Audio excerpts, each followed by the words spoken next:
was the freedom of things. Now you're just representing the exact opposite of that, which is more authoritarian in nature. So you're a fake liberal, in my opinion, right? You're disrespecting the real liberals. If you took a liberal from fucking like 2010 and brought him into like today, and you just showed him what supposedly liberal is today, that motherfucker will look at me like, who's this authoritarian piece of shit?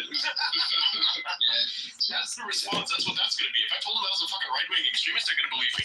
You're going to 100% believe me. And if you told the fucking other liberal, you know, the new liberal or the fake liberal, that the person who I brought from the past is a right-wing extremist, they're going to fucking believe it. So that's how far the perception of things has been skewed. And you want to fucking guarantee the other way of this? I don't know, you can't, because you know, you'd have to travel into the past, which you probably could at some point, but hey, you know, whatever it is, right? But another thing, which is interesting, I thought I'd mention that. So what I am explaining, so when it comes to the replacement thing, just to clarify this, by the way, whenever somebody says anything about, say, a current population being replaced, because you can look at statistics and that's obviously happening, they always keep saying great replacement theory. So now let's narrow it down.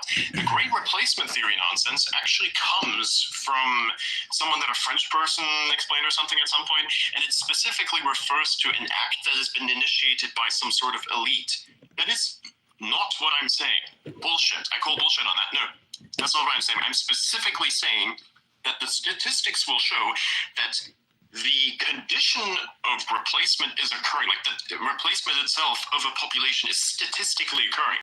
And I'm not saying that the cause is some sort of weird conspiracy. No, I am literally saying that if you have a native population with a rate of reproduction that is declining, thereby they are going extinct, and you bring in a different population, that this population, which is native, gets replaced, and perhaps even better still for the definition, supplanted by the new population you've brought in. That is a statistical fact.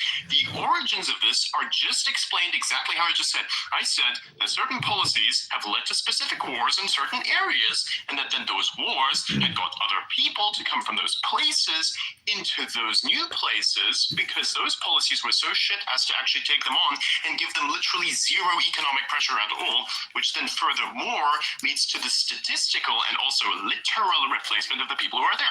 Not at all to be not at all to be confused by replacement theory. Of course not. This is just statistically exactly what's happening. I gave you the assessment. Replacement theory states the opposite of what I said, that it is some sort of grand initiation. I'm not saying that at all. I'm just saying that here is war.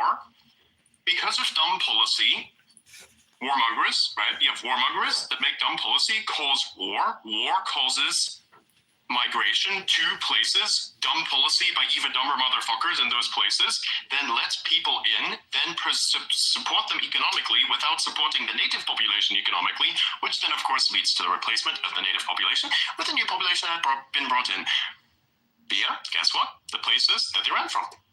Asylum seekers. No, that's how it works. No, I think that's exactly how it works, which is exactly how it works. So if you don't understand it, I'm sorry, but you're just retarded. You should probably not have a fucking job.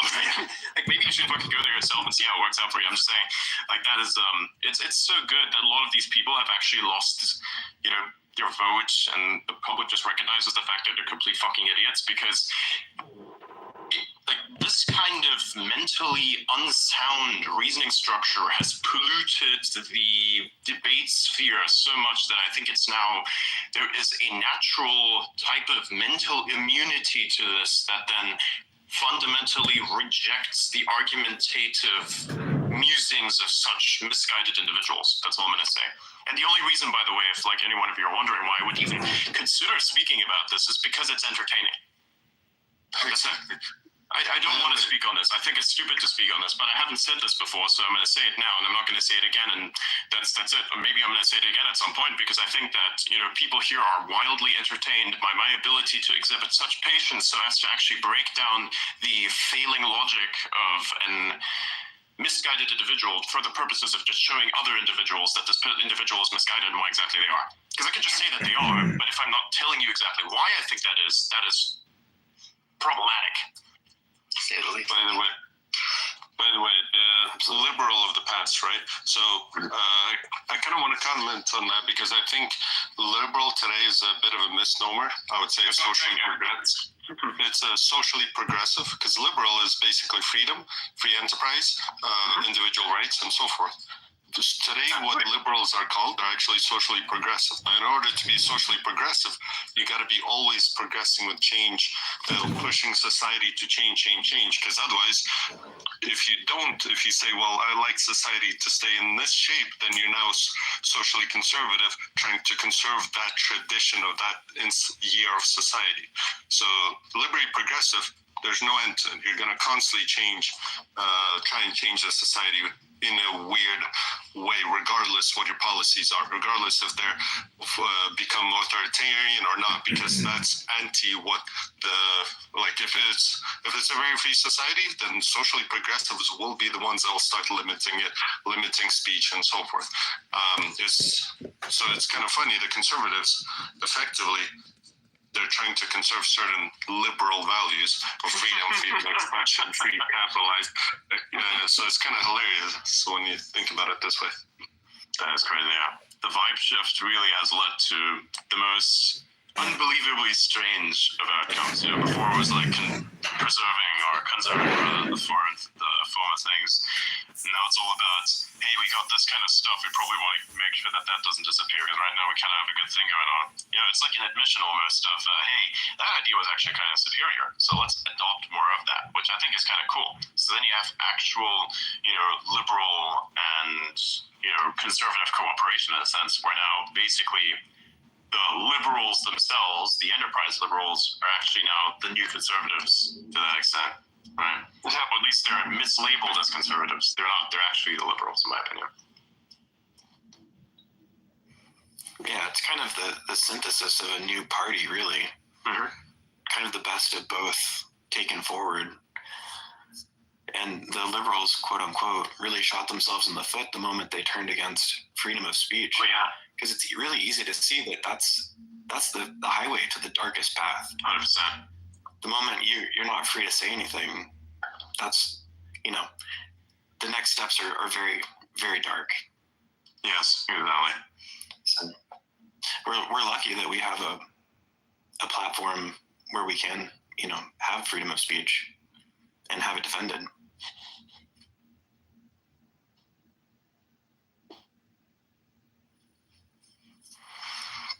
Which is kind of funny, all these posts, all these. Oh, sorry, am I not hearing? No, go ahead. Okay. You're good. All these posts by the certain governmental, certain representatives that are like, oh my God, Elon interfered with the bill, with the process and so forth. Honestly, if 100 tweets derails your bill, there's something wrong with your bill. Because that's insanity, right? It's like, by shining a massive spotlight at something, if it melts away from the light, well, there's something wrong there, right? And even then, like, those posts, there's a problem in that many of them now say it was Elon that made that happen. No, it was people looking at something and saying, we don't want that something, so let's change it. That's it. It was the people. It is not one individual that was doing it. It was literally the people, because if it wasn't, then nothing would have happened, actually. Like, the representatives' phone lines literally blew up because, right? People were calling into the representatives saying, hey, we don't actually want this piece of shit. So that's their thing, right? That's apparently how it's supposed to work in American politics, right? Where the people decide what's supposed to happen next. So that's exactly what happened. And then, so basically, then to devalue and reduce the impact of the people's voice, the literal people that voted for you, by saying it just was one person, I think is not okay, is it? Like, why are the people, like, you voted, like, your representatives are making fun of you? What the fuck? Yeah, I mean, and there's actually really value your voice? What the fuck, man? That's crazy. Yeah. There's a perfect example in the series of bills, right? Because I think, I don't know who pushed for it. I think Trump pushed for it. Let's remove the debt ceiling. And half the people all of a sudden, wait a minute, we don't want to do that either. So I think the final bill that got passed doesn't have the debt ceiling, right? So it's not that it was pushed to one direction because the way Elon wanted or Trump wanted, it's kind of, 1,100 pages is insane. Let's shrink it down, get to the core, and there was a bunch of discussion, and then they came to something they all voted for. Exactly. It must be so hard It's interesting that being an extreme leftist right now, because I'm seeing a lot of the posts from them, and there is so much dog bark with so little teeth, man. Some of it is like posts which are dogs bite, but those teeth are just dentures, and it's fucking insane. Yeah, I mean, it's mostly because they don't have anything left. With the popular vote lost, because extreme progressivism operates on the idea that they are the consensus makers and they represent the consensus. Being shown that they are no longer the consensus has broken their worldview, and they don't know what to do. Exactly.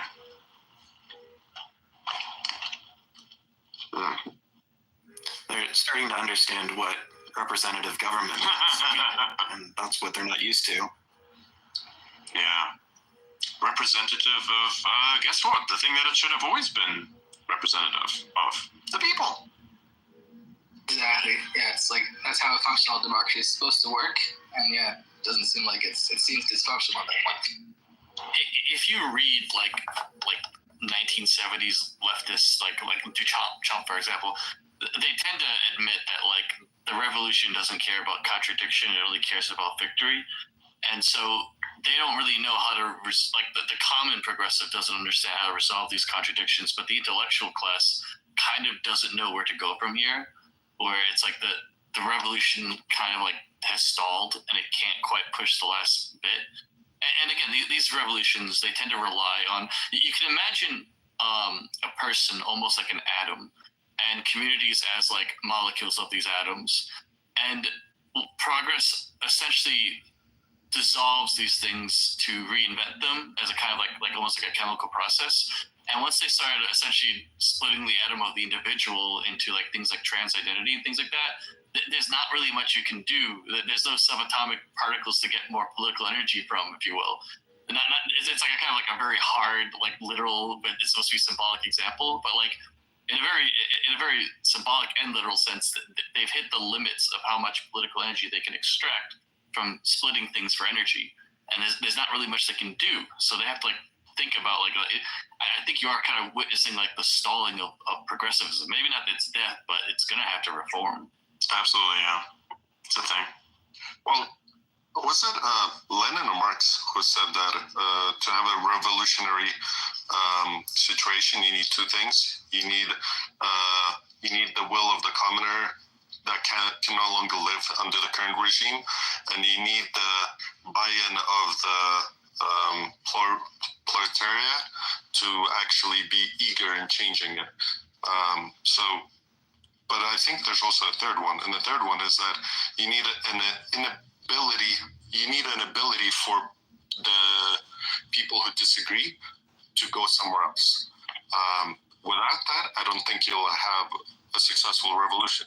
I think that's what during the formation of the Soviet Union, there was a massive exodus from Russia, from Ukraine into the West. So if that didn't happen, could have been a whole different issue. And for US, I mean, where are they going to go? Europe, China, Japan, nowhere to go. So you stay here and you say, you know what? No, we value freedom. We want to stay here. There's nowhere else to go. That's also another very good important part. That like this is kind of the first time in history where you can't just run away and start a colony somewhere of like your ideal society, which they never really worked anyway. But like there's nowhere left to go.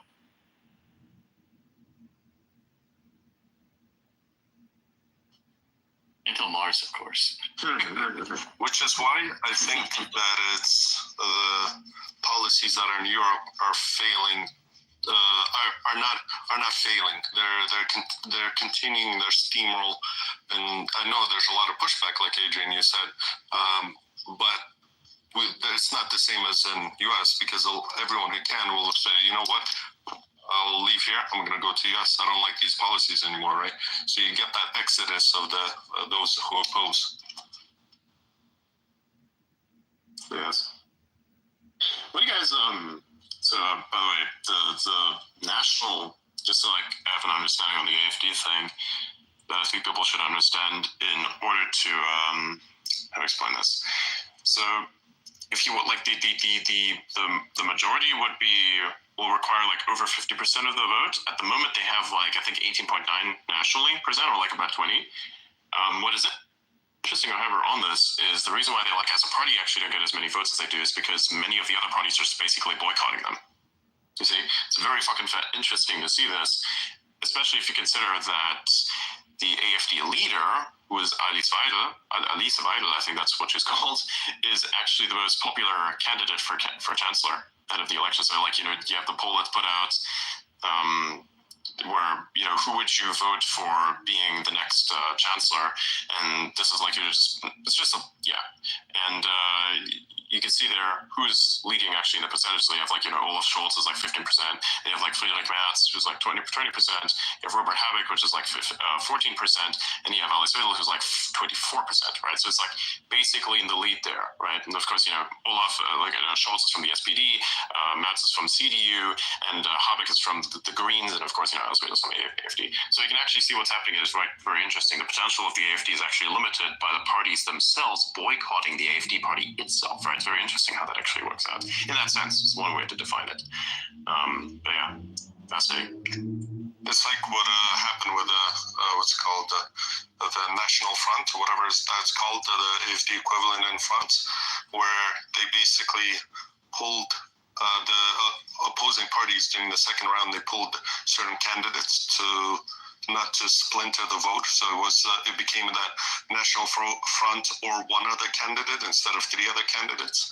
On one hand side, okay, well, that's a bit of trick gaming the system, but on the other side, though, I mean, if 30% vote for one way and 30% oppose it, I don't know. But yeah, it's definitely a weird system. Sorry, 70% oppose it. That kind of is that democratic way, but it is a weird system, yeah. Wild. Absolutely wild. I personally don't really understand why we clearly assume that democracy, particularly as it's currently existing, is just the best system by default. I'm not trying to say like people in general should not have input. I'm just trying to say it's realistically, if you just look at the whole thing pragmatically, it doesn't make any actual sense for a system of governance. Yeah, it prioritizes those who are popular rather than those who excel at leading, right? But it's what was it? Churchill used to say it's a worse system, but there's nothing better. I disagree with that on the basis that I think it's kind of a relic of the past. I think that the voting system overall is kind of just symbolic of the fact that we have not been able to have better structured systems in the past, but now that we have better information technology, I think we do have better systems available to us. So what is a better system? I'm kind of confused if it's not some kind of representative or direct democracy. What's a better system? I'm not exactly wanting to outline holistically what a better system would look like, but I just my main quip here is that, like, if every single person's vote is equal, this obviously assumes a lot of things, right? I mean, the average person voting, what does it even mean? They who knows how educated they are? I mean, I'm sure you all know Socrates' general critique of democracy, but I guess if I was just to kind of glint on like something resembling what I think is more necessary, maybe something that actually gauges the relative education or interest of the people involved, maybe something that opens up more communication rights to certain people, like, just average people who actually want to have a voice, and then, gauge maybe people's participation in these things. I don't know. I think there's ways to be more selective. I think that just giving one person one vote is sensible only in a society that is working backwards or working from the state of not having the amount of information technology we have today, which is deeply underutilized. Yeah, so I thought about this a lot. The problem with going away from one person, one vote is the fact that whatever that system, it creates structured unfairness that can be gamed or dictated by whoever, right? So it can be used. It's in it. in theory it should be good, but in practice it's not. And then the other side of it is, so instead of doing that, one possible way of allowing a quasi system is basically say, okay, well, one person, one vote, but then half of the tax dollars from every individual, that person gets to choose to allocate it to a person to manage it, right? I don't know if that kind of makes sense, but something where like at least a portion of the income of the government is chosen by the people, and right, so obviously people that earn more and pay more tax, they'll select different people to manage half of their governmental income, I guess, and funnel it to programs. This way, you could end up in having a better Yes, that's also true. allocation. Great point. Another big thing issue I take up with this is that we're not addressing issues. You know, people don't even really educate themselves on issues. They're just presented these people, and what these people mean is fairly ambiguous, right? Checkbox, it's this person, I vaguely know their face and name, whatever. That's actually a big part of most elections, is just, do people know the name? That tends to be a huge deciding factor. Yes. But yeah, I think if there was a way to more focus, maybe keep the one vote, one person thing, but more focus on issues of policy, so maybe focus more on what people's actual opinions are, right? Like, instead of this abstract thing of just this person who may or may not represent my beliefs.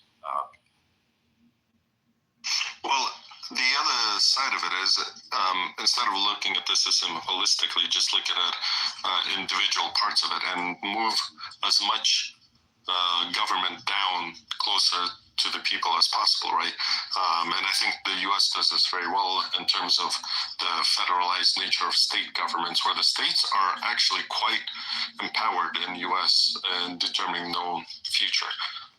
The federal government got too big, it got to get shrunk back, a lot got to go back to the states, and push it down as much as possible all the way to cities, counties, and I think you'll have a lot more structured fairness that way. And if you also have a lot more options, right? If you don't like your direct area and you're like, okay, well, I live among people that decide differently, I can go to a different city, and that's the beauty of it. But we remain within the same core structure of our government, same core language, rules, economy, and so forth. I mean, just the fact that something like X exists, to me, it speaks to the greater potential we have with communication technologies. I mean, you could even structure some kind of a voting system around maybe the way that X works, in a sense. I feel like I can almost picture this. Would not be that hard to make, but just it's like it's such a slow system. There's so many things that could be corrected, that could be reallocated. And it's just like no one's thinking about it. No one's thinking about it because we are simply just compliant in it. Yeah. One more point about for example, the bill. The bill, continuing resolution, has a budget allocations for certain things. Well, I think every congressman should get a vote based on how much revenue his district generates in tax and government revenue, and that's what you vote with. You don't vote with your dollar; you just vote what you want to allocate it to, and your name got to surface where you send your money, right? Because if you're just voting for this bill, well, yeah, but I liked 80% of it, but I hated 20. Well, then don't vote for the 20 with your money. Allocate it to the provisions you want. I think it should be more like that. Yeah, that does make sense. Kind of like a provisional distribution instead of a politician. I think it's also important to just devalue the influence of the government in general.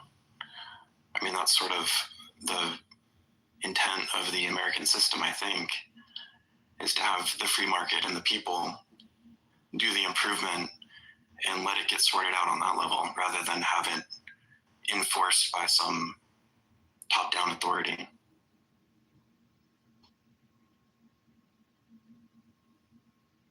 I mean, it's hard to say because I mean, when you get to that point, it kind of feels like you're asking everyone to be involved in politics to a certain extent, and I just don't think, you know, that your average Joe off the street has the time, has the energy to be fully invested in the entire sphere of politics and what gets. Well, you don't have to be. It's all about the source of information. The average show can never be like. That's why we have specialists for this, and specialists ought to be servants and cater to the who is not the specialist. So, like, say for instance, with because a specialist for speech and presentation, that's something like what I do here, then my thing is literally cater to understanding how exactly people think and how to then present to them certain things that I think would be very important. Like, say, I myself have a very interesting understanding of the world, have a very particular place within it from a real world perspective, by the way, like, because, you know, my job and what I do with my job, where my job goes, what my job is, and what nature that has for the rest of the world, and, you know, how the world works in reference to what that job is, right? I do things that are engineering and like, you know, engineering based, bureaucratic based. Like, these kinds of things are something where if you have a good understanding of that, that reflects reality a lot more accurately than, say, the majority of people would understand reality to be, you know, so you have a better understanding of it. So in this case, you need specialists that do something like that then, say, for instance, present things on a show that then allow other people to make their own opinions out of it, because they do have the reasoning still, because, hey, instead of being entertained by watching some irrelevant simulation of personal drama that is completely unrealistic, like, instead of watching that slop, maybe you should attend spaces like these or like various other types of things in order to educate yourself as to what's actually happening in the world, right? So the average Joe, to say that the average Joe does not have the capacity or doesn't have the time to actually understand what politics is all about, I think is fundamentally wrong. I think that there isn't the proper source of information that would allow them to understand politics properly that exists right now. So, like, for instance, hey, you know, try to get your news from somewhere that's actually reliable. It's very difficult to do. Even here on X, that's why I have a massive news list, and actually I'm going to build up a bigger thing out of that. But that's one of those things. You need a good source of information so you actually understand what the fuck is going on, which is extremely difficult to have. And that is also why legacy media itself is so powerful, because, you know, if you are bored and you want to be entertained, what do? You probably turn on the radio. Like, imagine if you are, say, a person that drives a taxi or something like that, and you're trying to turn the fucking radio on. Listen to what's on the radio, understand what's there. If you like working construction or something, you're like, going to turn it on, try to figure out what's going on so you can be just passively entertained. I used to do the same. I used to listen a lot to the BBC World Service. That was the way that I learned English, right? So to have that there is kind of cool. And, you know, today we are the media, we are the radio, we are all of this, which means that things are getting better. And I think that the way that politically, you know, things panned out, this is an indication of exactly what I've just said being true, and that is that people are no longer trusting these types of legacy media institutions. So, for instance, there was a great clip recently where Don Lemon, who's an absolute fucking idiot, and decided, hey, I'm going to spread some propaganda about Elon Musk, as you do, and went on the street there somewhere, tried to, like, you know, basically signal to some random ass individual, and that guy straight up told him, I don't know what you're talking about. I'm not sure what this is supposed to be. What do you mean? Like, what is this? And it says, oh, here, all these sites are saying it here, Insider, Business Insider, this people, you know, not a serious publication, all of this, all of that. And it's like, no, man, we don't trust it anymore. The common man doesn't trust it anymore. We own the media now. And the fucking shock on Don Lemon's face was like, yes, motherfucker, wake up. Yeah, The fact that you're on the street here trying to spread propaganda to the fellow man is because you fucked yourself because you didn't understand that exact concept. Do you not see? You lemoned your career. Hilarious. His career as a lemon turned out to be a lemon. That's what I'm saying. That's right? Now, I don't like, you know, when careers fail and such. But seriously, in this case, if you spread nonsensical propaganda and are an asshole to people just because they don't represent your strangely misguided ideology, does not mean, like, if you do something like that, you deserve to not have a career in that. You're not supposed to have that. You're not supposed to do that. You're not supposed to misguide people. It's fucking disgusting. At some point, there is a shift. It's just how the world seems to work somehow. Because you can lie to people enough until eventually they see the truth and snap. Because people don't like being betrayed. You know? They don't like being stabbed in the back. Especially when they realize that everything that's been told to them is a fucking lie. I do agree with you that I think a lot of people are becoming aware that the current systems in place are basically designed to lie to them. But I still have this kind of lingering feeling that we don't exactly know yet how to fully have to replace these systems. Because, Yeah, we do. What are you talking about? Well, I am the replacement. right. Not exactly. I am the replacement right now. I am the media. I'm worse than the media. I'm like actually more mimetic. I get billions of views a year. I can't say the same for a news network in America. Right, but here's the thing: is the culture itself is kind of still built around these at a core mimetic level. You can't. It's like there would basically be a gaping hole left open if you really. Not really. No, if it disappears, it's already kind of dead. The only reason why anyone pays attention to it is because all the government propaganda has to come from somewhere. So, like, literally, that was the reason when COVID, for instance, was a thing. The only reason why I would watch the news was to understand what propaganda was coming out next and which laws are going to fuck me in which ways and how I was supposed to deal with it. That was the only reason why I watched it. The only reason why I look at legacy media is to understand what propaganda is coming out next, because where do people go? Exactly.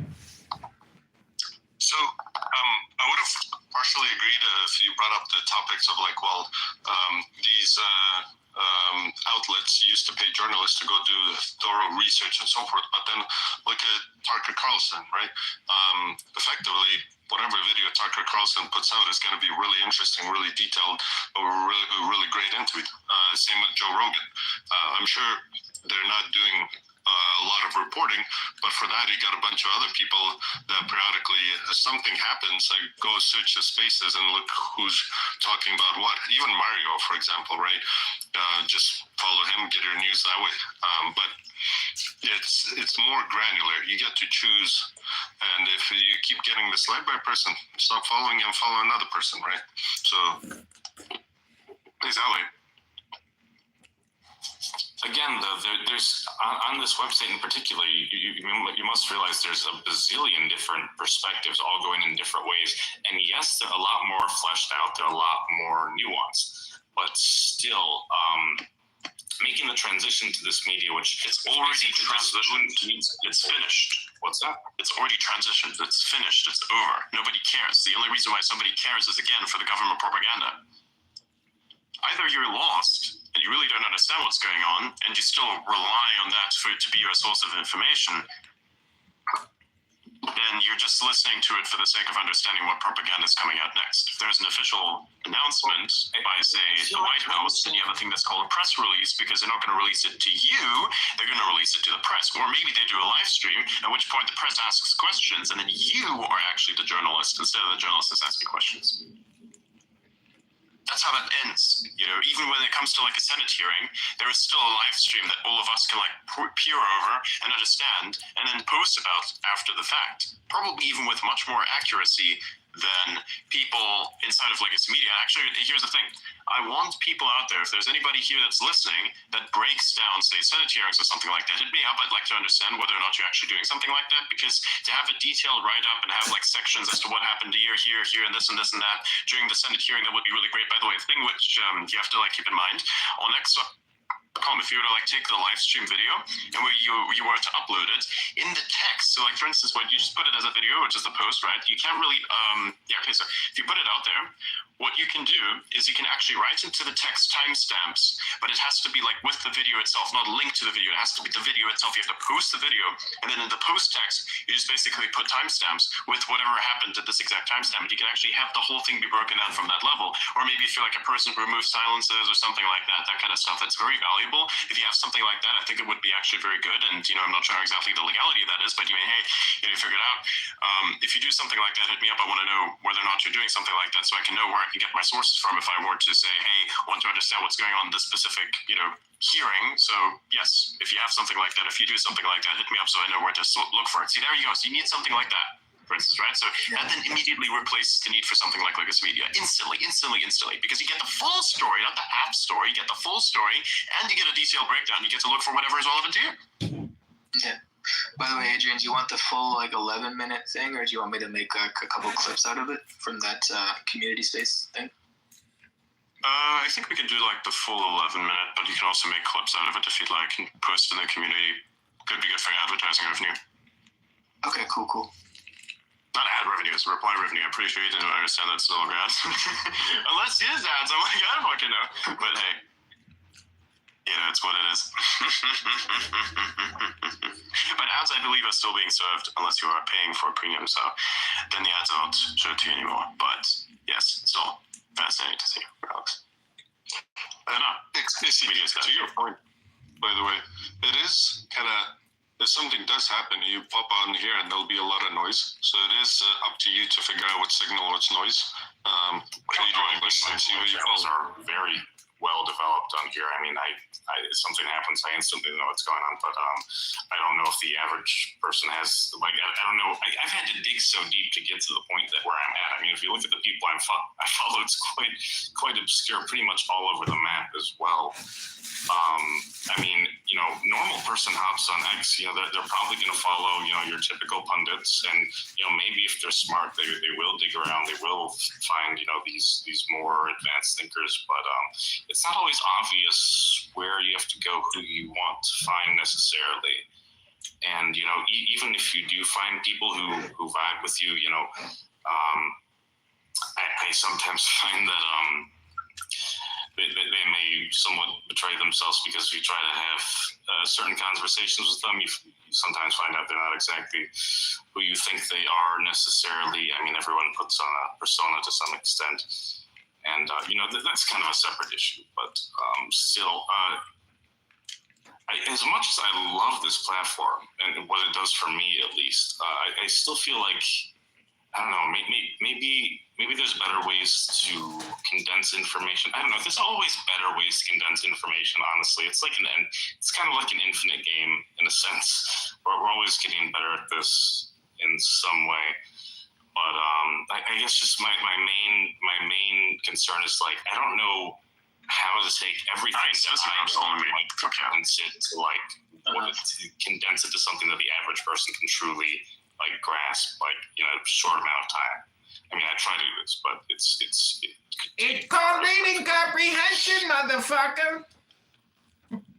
People are so stupid. I can't stand it. Yeah, no, it's much more easier to go on, turn on CNN, Fox News, or whatever, and be like, well, these guys generally align with my worldview. But then it's not to turn it on just to consume the slop. Yeah, exactly. I mean, yeah, it's exactly like that to a certain extent. Even with I think all these weird legacy media places are strange somehow, because they say stuff that's just bullshit in some way.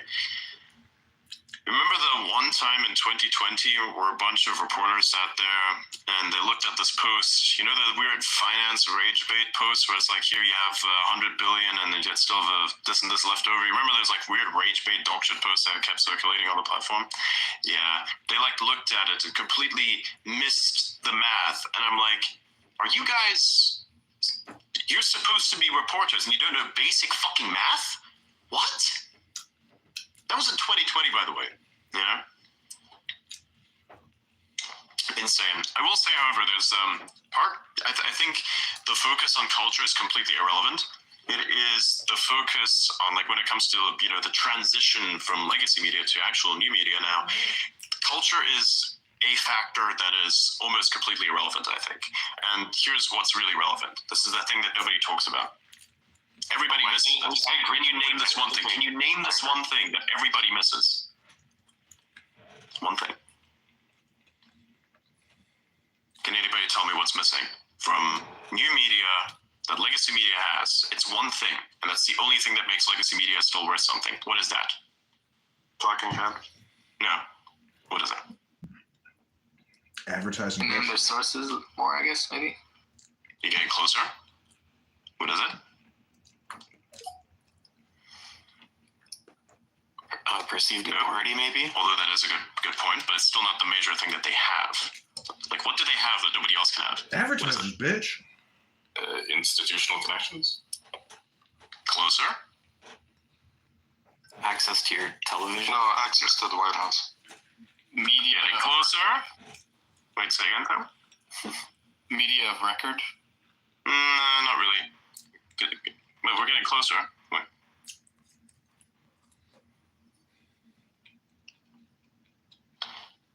I'll say it. They have the data. Whenever something happens, they have verifiable on the ground, they have people on the ground that can gather the data. How many times do we have that? You know how difficult it is to find someone, like, say, for instance, here,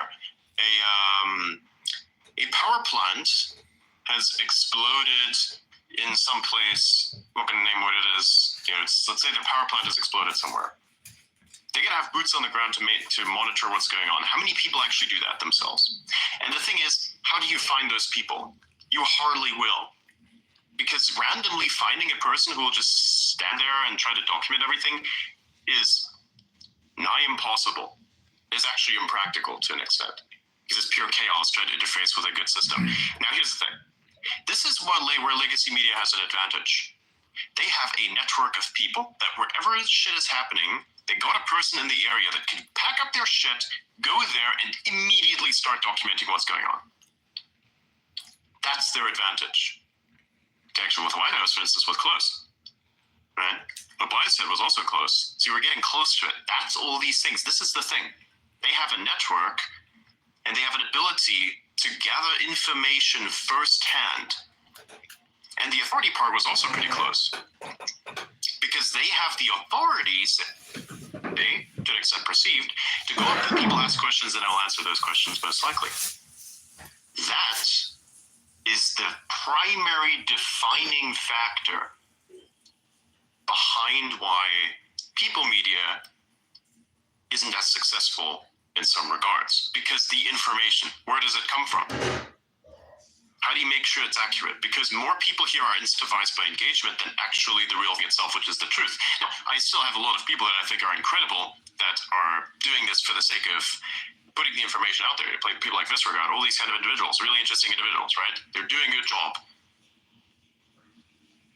This is what you need. You need accuracy. If you don't have accuracy, you have nothing. You have bullshit, and you're probably as bad, if not worse, than legacy media itself. Because if you yourself present yourself as a source of truth, and then you get something wrong, then people accept this incorrect thing as the truth, and thereby not only do you tarnish their reputation, because they want to spread it, but also your own reputation, more so than you would with legacy media, because it's a personal reputation to get something wrong. It's a personal reputation. Were you not also about to say why their power doesn't ultimately really matter or something like that? No, their power does matter in that sense. Because you're going to have to then also do the next thing, which is compete with them. Because they have their network, you have your own network, which means you have to be there faster and better than they are. You'll find that actually verification takes a long time. And gathering the information takes a long time. And then you have these strange talking heads that try to fill gaps in the reporting because they're on stream. We've noticed this ourselves. Hey, we have a breakdown of what's happening in the election, right? We're trying to look for random posts so we can stitch together something that's entertaining for people to talk about as the whole thing is happening. Remember when we did that? Because it's very difficult. Because if you want to run a live show, which basically is where most people go because they don't want to manually search through all the posts, they just want to have a place where everything's available, which is something like a live show, which is what we're doing here.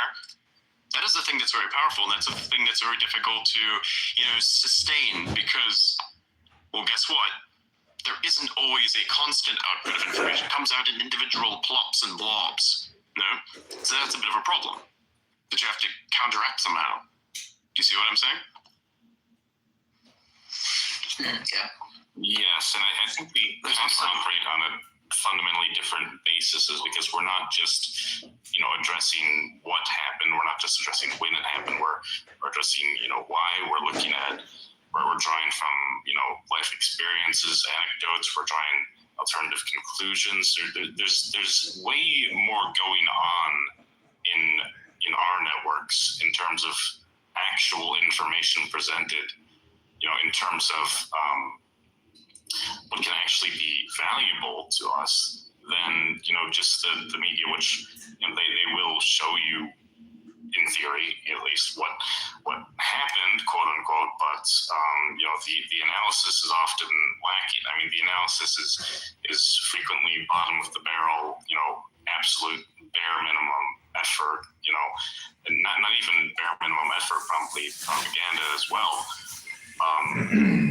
But yeah, I think maybe this is the main thing that I kind of drives the overall popularity of the legacy media is you don't have to think about it very much, which is in a sense a convenience, unfortunately.